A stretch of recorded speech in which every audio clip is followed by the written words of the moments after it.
নমস্কার বন্ধুরা, আজ আমি তৈরি করব মৌরি বাটা দিয়ে জ্যান্ত বোয়ালের তেলে ঝালে। এটি আমাদের এখানকার লোকাল নদীর বোয়াল। তো এটিকে এবার আমি কেটে নিয়ে ভালো করে মেখে নেব। তো প্রথমেই আমরা দিয়ে দেব নুন ও হলুদ। নুন হলুদ দিয়ে এটিকে ভালো করে আমরা মেখে নেব। তার সাথে দিয়ে দেব অল্প পরিমাণে কাশ্মীরি লঙ্কার গুঁড়ো। সব কিছু দিয়ে এটিকে মেখে আমাদের কিন্তু বেশ কিছুক্ষণ এটিকে রেখে দিতে হবে, যাতে মাছের গায়ে নুন হলুদ এবং কাশ্মীরি লঙ্কার গুঁড়ো সব কিছু ভালো মতো ঢুকে যায়। যেহেতু এটা বোয়াল মাছ, তার জন্য আমি কিন্তু এতে কিছুটা কাঁচা সর্ষের তেল দিয়ে দেব, যাতে মাছগুলি যখন আমরা ভাজবো তখন তেল ছিটে না আসে। বোয়াল এবং আর মাছ ভাজতে গেলে কিন্তু আমরা যদি একটু তেল দিয়ে নিই তবে কিন্তু সেগুলি আর ছিটে ওঠে না।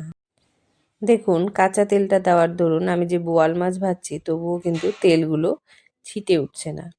আমি কিন্তু নর্মাল মাছের মতোই বোয়াল মাছটাকে ভেজে নিচ্ছি।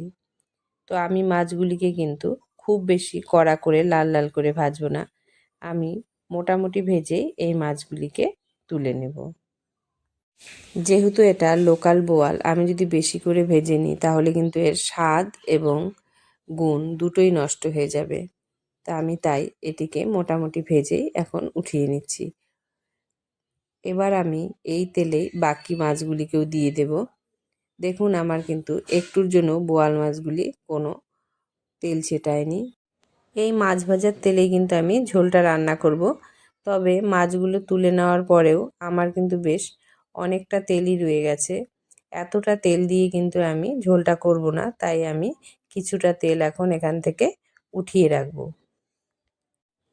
তেল উঠিয়ে নিয়ে এবার ফোড়ন দিয়ে দেব আমরা বাকি যে তেলটা কড়াইয়ে থাকবে, সেই তেলে আমরা এবার দিয়ে দেব গোটা গরম মশলা। এগুলি থেকে যখন একটু গন্ধ বেরোতে শুরু করবে তাতে দিয়ে দেব অল্প সাদা জিরে। এবার আমরা দিয়ে দেব এখানে কিছু কুচনো টমেটো। টমেটোগুলো বেশ একটু যখন নরম হয়ে আসবে তখন আমরা এখানে দিয়ে দেব আমরা কিছু ছোট আলু সিদ্ধ করে ছুলে রেখেছিলাম, সেই আলুগুলিকে। আলুগুলি দিয়ে এবার কিন্তু এই আলুগুলিকে টমেটোর সঙ্গে আমরা ভালো করে ভাজা ভাজা করে নেব। আলুগুলি যখন মোটামুটি ভাজা ভাজা হয়ে আসবে তখন আমরা এতে দিয়ে দেব নুন ও হলুদ। নুন ও হলুদ দিয়েও আবার আমরা এগুলিকে ভালো করে ভাজা ভাজা করে নেব। আলুগুলিকে ভালো করে ভাজা ভাজা করে নিয়ে এবার আমরা এখানে দিয়ে দেব মশলা। মশলা বলতে কিন্তু আমরা এখানে কিছুই ব্যবহার করব না, শুধু ব্যবহার করব মৌরি বাটা। আর মৌরিটা কিন্তু আমরা একদম পেস্ট করে দেব না, একটু কিন্তু দানা দানাই থাকবে। আর মৌরিটাকে আমরা আগে ভেজে তারপর কিন্তু গুঁড়িয়ে নেব। দেখুন, আমার মশলাটা কিন্তু একদম মিহি হয়নি, একটু রোস্টেড থাকবে। আর তার সাথে আমি দিয়ে দেব এখানে চিলি সস। আমি কিন্তু লঙ্কা বাটা ব্যবহার করব না, এখানে দিয়ে দেব চিলি সস। মৌরি বাটা এবং তার সাথে ব্যবহার হবে চিলি সস। এবার এগুলিকে ভালো করে নাড়াচাড়া করে নিয়ে তারপর এতে আমি জল দিয়ে দেব। দুটো মশলা দিয়েই এই মাছের ঝোলটা এত টেস্টি হবে যে আপনারা না খেলে কিন্তু বিশ্বাস করবেন না। এবার যখন ভালো মতো আলু এবং মশলাগুলি ভাজা ভাজা হয়ে যাবে তখন আমরা এখানে দিয়ে দেব অল্প পরিমাণে জল। জল দিয়ে এবার আলু এবং জলটাকে ভালো মতো ফুটিয়ে নেব। এগুলো যখন একটু ভালো মতো ফুটে আসবে তখন আমরা এখানে দিয়ে দেব কিছুটা টক দই। দইটা কিন্তু আমরা একদম জল ঝরিয়ে দেব। এবার কিন্তু গ্যাসের ফ্লেমটা একদম কমিয়ে দেবেন, না হলে কিন্তু দই ছেড়ে যেতে পারে।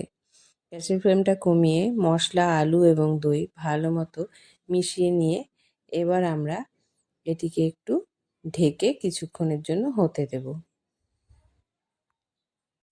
আমাদের আলু কিন্তু সেদ্ধ হয়ে আছে, তাই খুব বেশি সময় নেবে না। 3 থেকে 4 মিনিট হয়ে গেলেই কিন্তু আমাদের আলু এবং আমরা যে জল দিয়েছি সব দেখুন মশলার সাথে ভালো মতো কষে গিয়েছে। এবার এটিকে আমরা ভালো করে একটু নাড়াচাড়া করে নিয়ে তারপর ঝোলের পরিমাণ অনুযায়ী দিয়ে দেব জল। জলটা কিন্তু অবশ্যই গরম ব্যবহার করবেন। জলটা যখন ফুটে উঠবে তখন আমরা এখানে দিয়ে দেব আমরা যে মাছগুলি ভেজে তুলে রেখেছিলাম সেই বোয়াল মাছগুলিকে। মাছগুলি দিয়ে আমি কিন্তু একটু ঢেকে হতে দেবো, কেননা যাতে মাছের গায়ে ভালো মতো রসগুলি ঝোলে ঢুকে যায় এবং মাছগুলি খুব টেস্টি হয়।